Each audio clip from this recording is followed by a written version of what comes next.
Welcome back, Small Gains family. You might have just finished listening to part 1. If you've not listened to part 1 yet, please go back and listen to that one, or none of the following is going to make sense.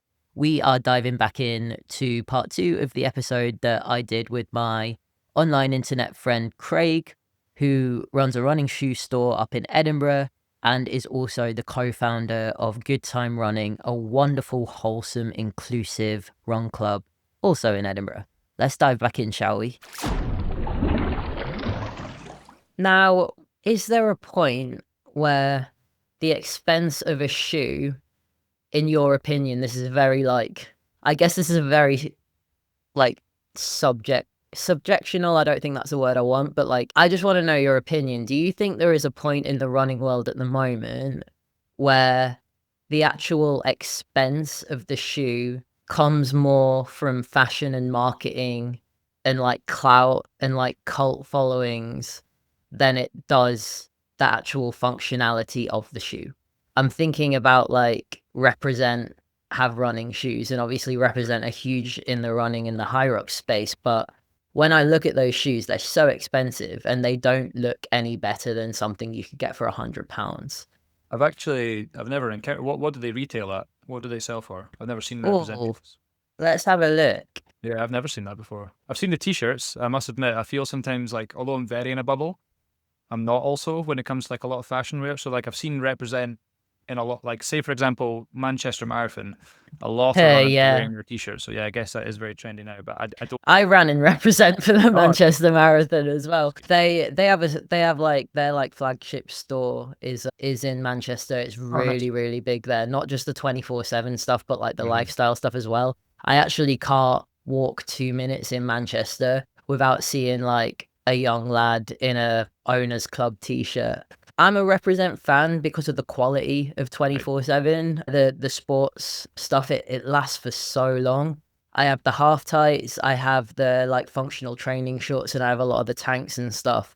And they wash really well and they feel really good.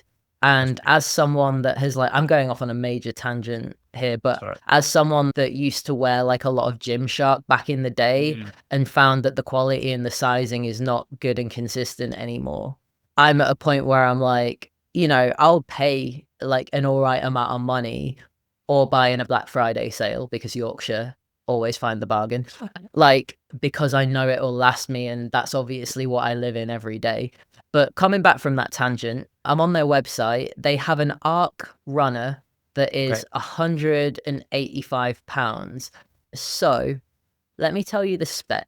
This is a fun game. So, performance engineered running shoe designed for 5 to 10k runs and active lifestyle wear. Light engineered mesh with a TPU overlay, whatever that is, breathable comfort, midfoot support, and a secure fit. Compression molded midsole, minimum rubber outsole, high degree of cushioning, stability, and traction, antimicrobial insock, heel collar, TPU heel counter. Doesn't necessarily say whether it's a stability shoe or a neutral shoe, which is interesting. Yep. But if I was paying £185 for it, I think I would want to know. And it looks lovely. It's bright yellow, designed real nice. But in my head, I'm what's the difference between that and a Puma Nitro that's also designed for the same purpose? Are we at a point where the sort of clout and the brands and the marketing is, allowing people to charge a lot more for something that looks a bit cooler? Yeah, so that's the first I've heard of the Represent shoe, so I'll have to look into it. But all the features you described, other than not mentioning what kind of style of shoe it is for the runner, sound pretty spot on. So it could be okay. Good. I guess it kind of fits their style because they're obviously quite a sought after brand now. A point I was going to bring up earlier that's quite interesting is there is almost a point of something being too cheap. Yeah. An element this where is interesting.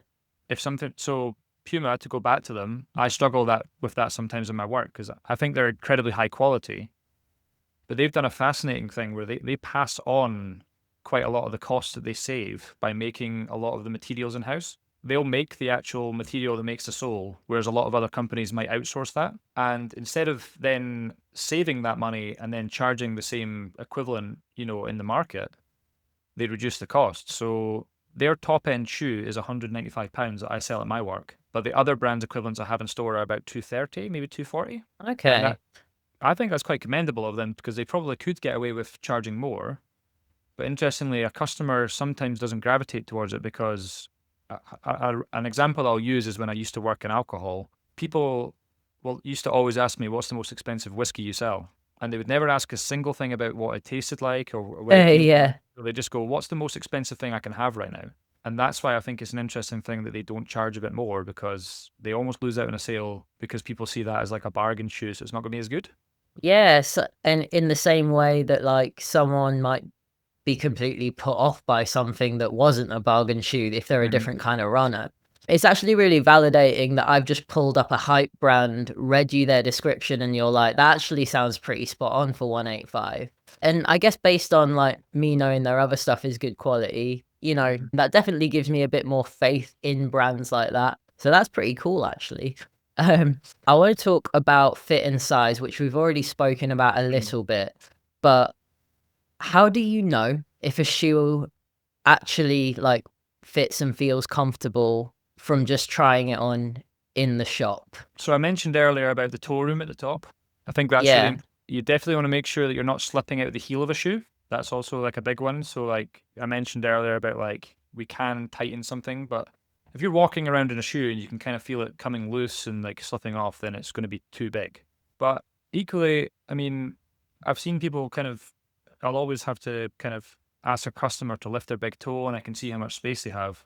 Some people feel like they have quite a lot, but I would say that having more space is beneficial than others, but you'd know almost straight away if you put on a shoe too small, I'd like to hope. But one thing I think would be really, really important for a lot of people, and maybe like the industry as a whole, is I really, really wish they would make a better communication of their width bandings. Have you ever heard of that? I actually rant quite a lot with my customers, and they're probably sick of me saying things like this.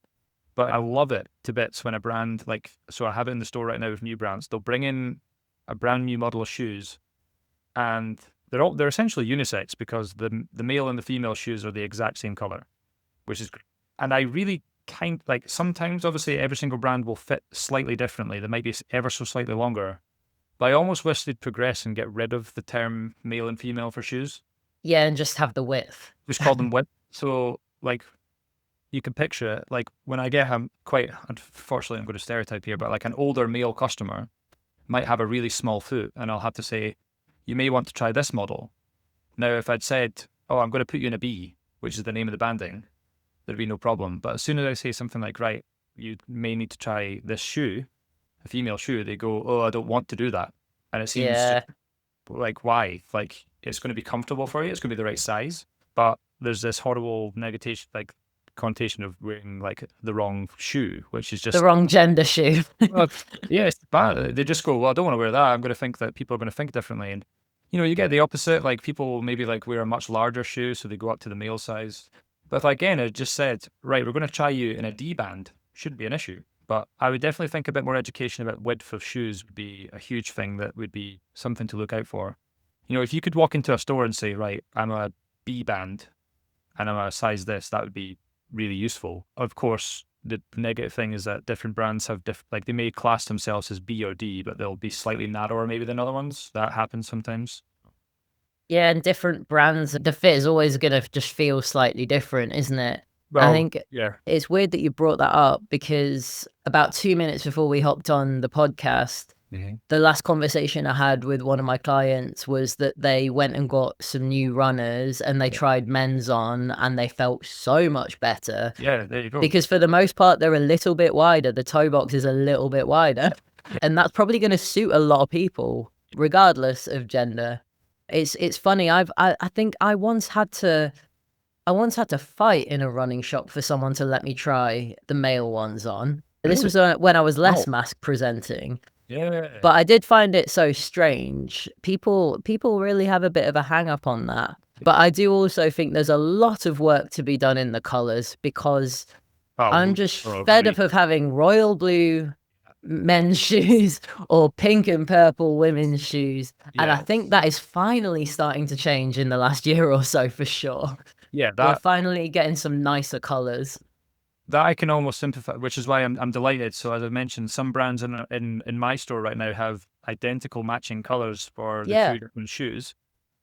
They are getting a bit sleeker, which is quite nice. Like I know that you enjoy like a black shoe, right? I remember you showed me those Paces All shoes. black everything.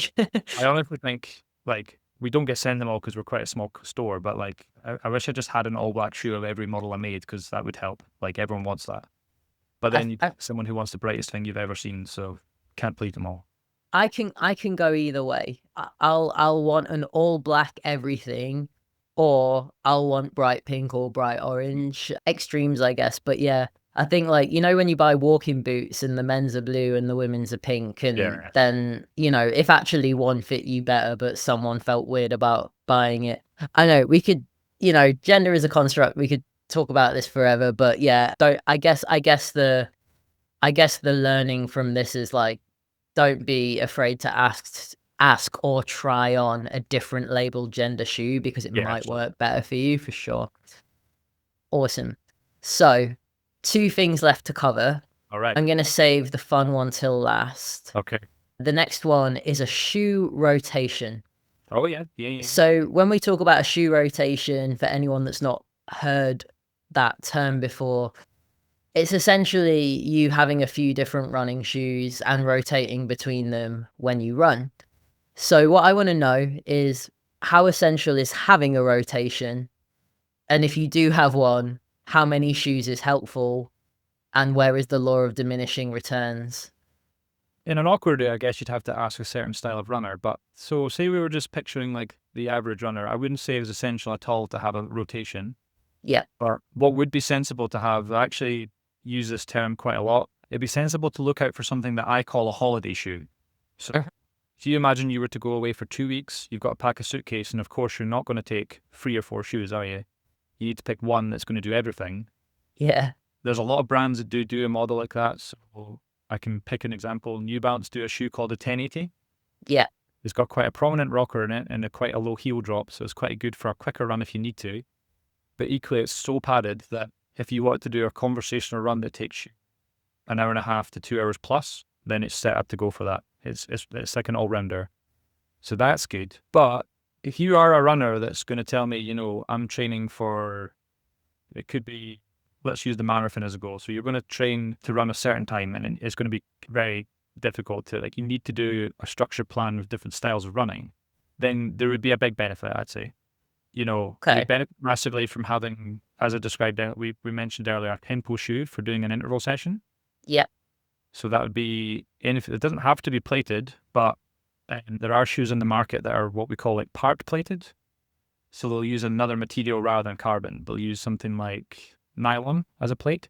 And you might want to use that for something like your high intensity speed session that you do once a week. The max cushion recovery shoe thing, I would completely be on board with, because I've had sore feet before. I think it's very good to have something with like max padding on your feet for doing like, you're going to go out for X amount of miles in like your Sunday long run. You could potentially get away with that with what we called the daily trainer earlier. And lastly, some runners might want the carbon shoe for race day. That'd be a big one. They do definitely make a difference. There's no two ways about it. Yeah. Save that for 5 minutes for our final chat. But yeah, so it's having a tempo shoe, having a more cushioned shoe.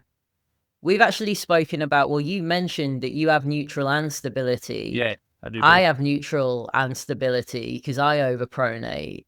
What is the benefit from that? I know what I think about that, but I'd be interested in what your thoughts are around that. Well, actually, you covered it pretty well with what you do as well. So I've got 2 pairs of them, and I would use my stability shoes for anything that would be kind of conversational, I guess. Yeah. And any long run. So if I'm going to go out for anything that's going to be more than maybe like an hour, 90 minutes on my feet, I'm going to want to wear something stable. Because as I mentioned earlier, you imagine like if my feet land in an awkward way, it's obviously where I'm going to do the most steps. So I need more protection. So I would use a stability shoe if I had to rotate between the two for that. But for the shorter stuff, like I don't think it's essential. Going back to, they don't offer a carbon stable shoe, or certainly not a lot. I know that doesn't exist as such, and that's because that plate and the way that the foam works, that they can't position your feet in a way that would make that stable, if that makes sense. This is maybe the first conversation we had in length about trainers, in it. Like, so if you wanted to wear a carbon plated shoe, it couldn't be a stability shoe. So you might then have to make a decision like, do I want to run a marathon in that? Yeah, like certainly not like a 100% card, like, like a race day shoe, they call it. Like, I think Brooks, maybe, like, I don't have them in my store, but they definitely offer a shoe they call the Hyperion with their go-to support, which is great. But that's presumably only going to be for tempo work. And that might be for a marathon runner who's going to do some quite intense long interval sessions. But yeah, like, you're not going to get a race day stability shoe for running, say, like anything from about a mile upwards to 5K. I wouldn't suggest it. No. Yeah, totally. And so I guess the question is, if we use me as an example, and then we'll make another example. So very much leisurely hybrid athlete. Yeah. I'm training for a half marathon. I recently did a 10K. My race before that was a marathon. Got High Rocks Pro coming up next year. I run quite a lot. Is it useful for me to have a rotation? I would say so, but possibly no more than 2 shoes. Yeah. They sound like I'm being quite pushy, like sales-wise, but most people have responded well to it. But you will get more life out of your shoe if you have 2 trainers, if you can rotate. Because if you imagine you do all your so you've actually described like quite a hybrid there. You're going to be gym focused in one exercise, but then you're going to have to do high mileage for a half marathon.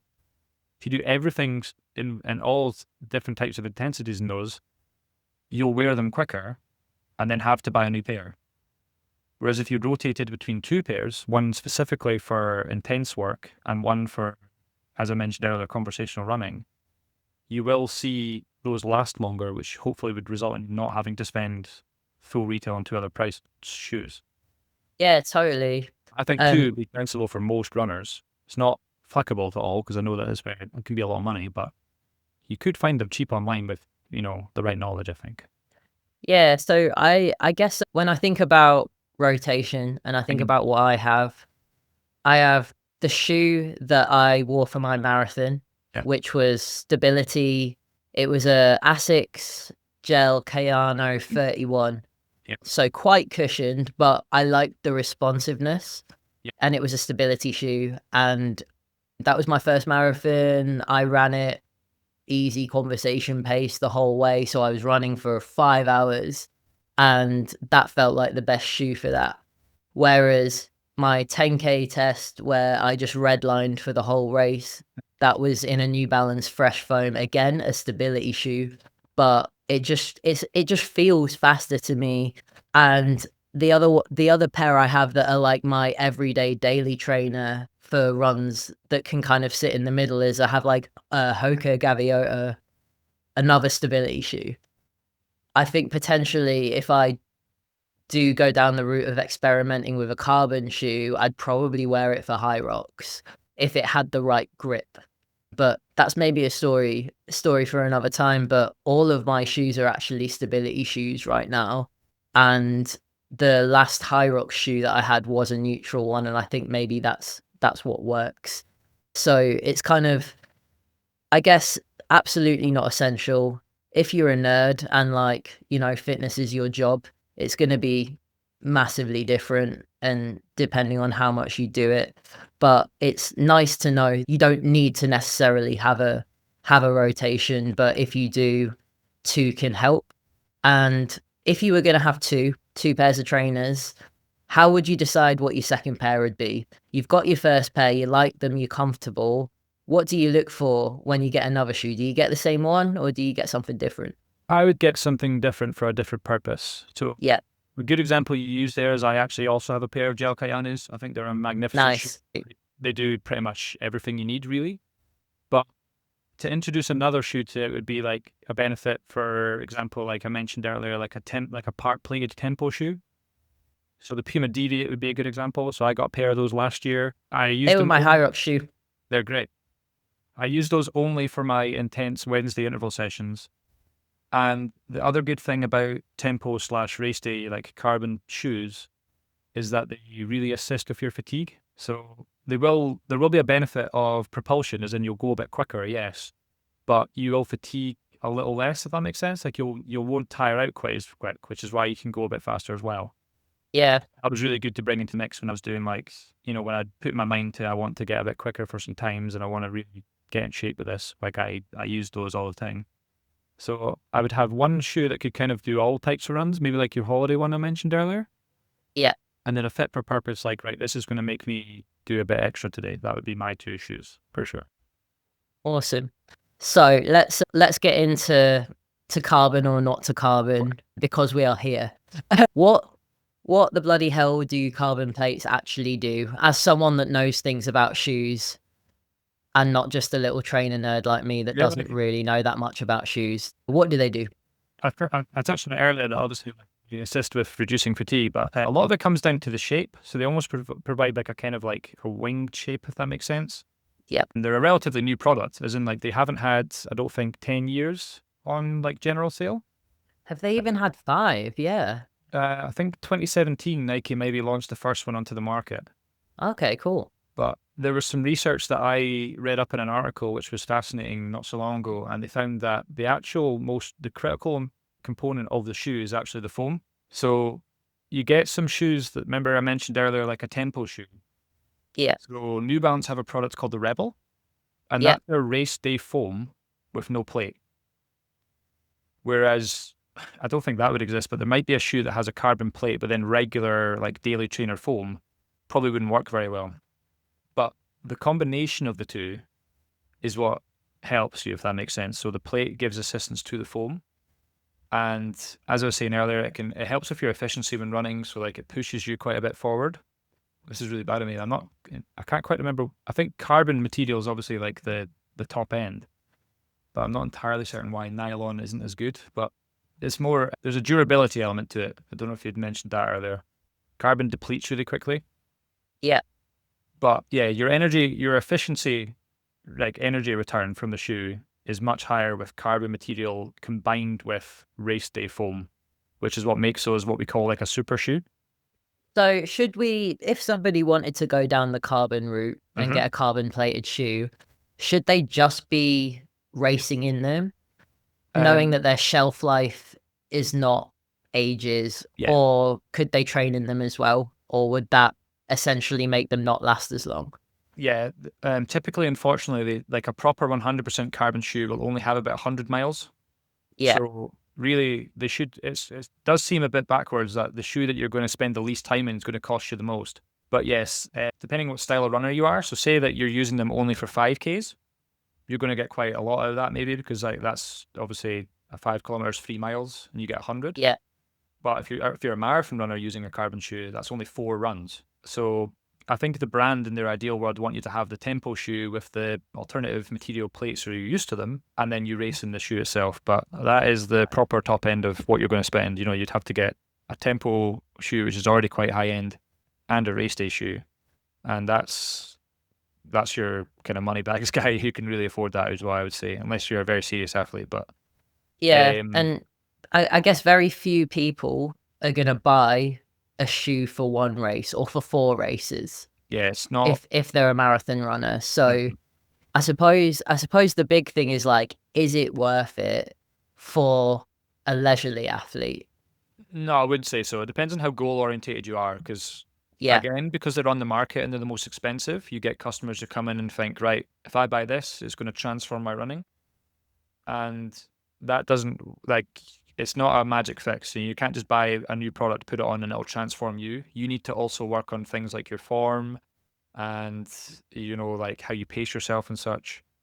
But to an elite athlete, then yes, they will make a difference. Like now, I think most of the major marathons in the world, or most major world records, I'm sure I read somewhere, every single one now has the athlete has been in a shoe that's a super shoe. So they do work.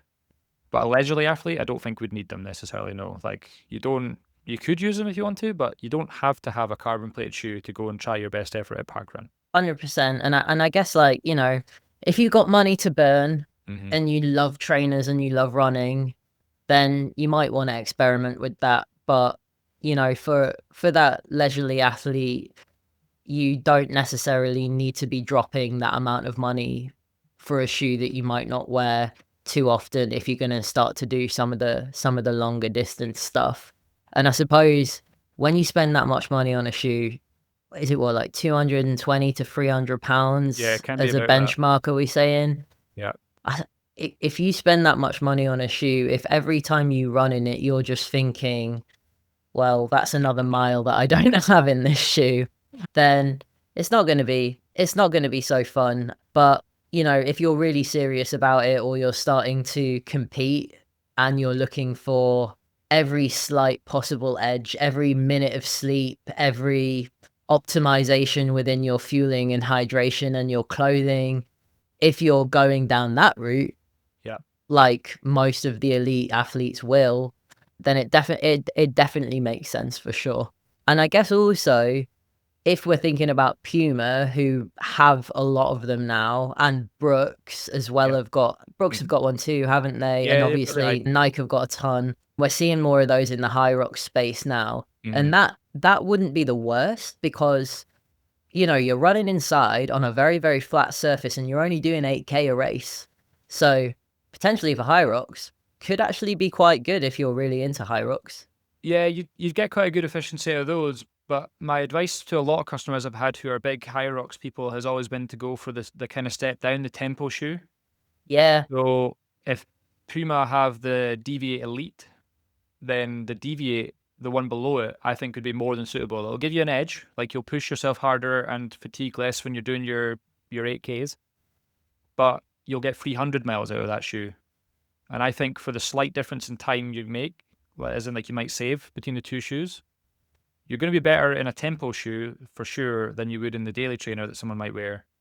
But the difference between the 100% and the tempo might not be like massive. So I think you'd be better spending your money on the slightly cheaper one that's actually going to be giving you a bit of a boost, but not too much. That would be my advice. Yeah, that's awesome. So moving on from carbons, to wrap up, Oh I've yeah. got a few quick fire questions for you to finish God. on. Yeah. Okay. First one, how many miles do shoes last for? And what are the signs that you need new ones apart from just the mileage that you've done in them? The typical recommendation is about 500 miles for any shoe that's non-plated. So now that's not like a standard across all models, but 500 is a recommendation. And the signs of fatigue would be like the state of your sole. So if you notice that a lot of that sole material has kind of worn away, that's when you're going to probably want to start looking into it. What you don't want to happen is, because if you wear a shoe for too long that's not got a spring in it anymore, you may encounter like knee problems and such. So it's definitely Yeah. worth keeping an eye on. Okay. So we're looking for like wear and tear, Yep. less bounce, as well as just things like mileage. Yeah, because you'll wear away the sole like no matter what happens. But for example, if your shoe starts to like tear on the side, kind of like if you picture what happens to all Converse All Stars, Yeah. yeah, that's probably a sizing issue rather than like the wear and tear. Your actual quality of shoe is probably going down, as I say, with the heel and such on the sole wearing away. But yeah. Okay. All right. Next quick fire question. If people find a shoe they really like, should they just buy the same one over and over again when they need to replace it? Or should they change it up? I would always try alternatives just in case, because as I say, like they're always researching and developing. However, there might be like a brand doesn't tend to change its mold very often. So if that works for your size of like your actual foot itself, I'd probably stick with that. For runners in bigger bodies, do you have any specific recommendations of things that would be helpful for them to look out for in a shoe? Yes, and I probably would recommend a max cushion model. Now again, not overly applicable if income's an issue, because unfortunately cushioning does add a lot of cost. Yeah. But I would try and have quite a high stack height on the shoe if possible. However, it's not the case for every runner, because some people might not even like, they might use what's called like a zero drop shoe, and they'll be slightly cushioned, but not too much. But I would definitely say, like, as you imagine, I did mention that earlier, the impact we have on our feet comes from our entire body weight coming down on our foot. So therefore, the more spring you can have in your step and cushioning to push you back up would probably be beneficial. Yeah, for sure. Totally. And the other thing, and I guess the misconception that we see a lot of people talking about on the internet with stuff like that is that people in bigger bodies can't be runners because it's too hard on their joints. But strength is all relative. So building muscle and muscular endurance and strength and power to support your joints, whatever your size is, it's all relative. But obviously we always want a starting point. So looking for something more cushioned and like springy, you said, would be a good first step to look at. Yeah. Awesome. Biggest waste of money you see people making with running shoes? I think maybe it's not necessarily the biggest waste of money. The thing that frustrates me so much is probably a customer who's encountered the shoe that's absolutely perfect for them, but they don't like the color too much. So they'll potentially buy a shoe that's not right for them just because they like the look of it. That's a frustration. The biggest waste of money, that's a tough one with me, yeah. You can be salty about it. It's a safe space.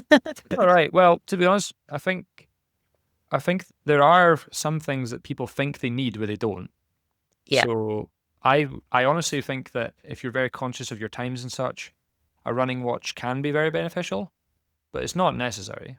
Like, they're great products. They do amazing things, and they definitely, like, the higher up they go, they can be amazing for their GPS for runners who are doing ultras and such. But you do not have to have a watch like that to be a runner. That would be one thing, I think. But yeah, I completely agree. There was Runners World podcast did an episode about this, and half of them deemed the running watch essential and half of them didn't. And I was kind of like, well, you know, I've got someone in my Fast and Ferocious program that doesn't wear a watch for a very purposeful reason. And so we looked at an alternative app that would allow them to track their intervals, that would shout out through their headphones. And yeah, it might not be 100% accurate, but it allows them to do their threshold runs, you know? So I would definitely, although it's not shoe related, I definitely agree. You know, you can, when we're thinking of the bare minimum and what's important, I would say shoes and socks first. look after the feet. Always. Like, a running watch transformed how I ran. It was very beneficial for me. But to actually just get out there and do a run, it wouldn't have to happen. Like, we don't need to be on Strava and whatnot. It's very good, but we don't have to. Totally. All right. What is the biggest myth you hear about buying running shoes, or like the biggest piece of misinformation or misconception? I actually think I touched on that one earlier a little bit. I was thinking about that, but I honestly think that higher the price, the higher the quality is quite a frustrating one. Yeah. I honestly think that, as I mentioned earlier with whiskey and other examples, I think that people who think this top end shoe is going to be the best thing for me and it's going to turn me into, you know, a better runner overnight is probably the biggest one for me. Yeah, I don't think that's the case at all. Like, it can help and it can do very wonderful things for people, but a good runner can still turn up in a regular pair of shoes and do well, I'd say. Yeah, if you've done the work will make you a better runner, not necessarily shoe. 100%. Mate, thank you so much for coming on. I appreciate it so much. What is your favorite running shoe right now? What are you really gassed on? Is it something that you have or something that's just come out? I do really enjoy the Asics Gel Kayane. I think that's a great shoe that I've got in my rotation just now. But it's quite frustrating. So after all my conversations about shoes, I actually have a pair of Puma carbon shoes, the D8 Elite.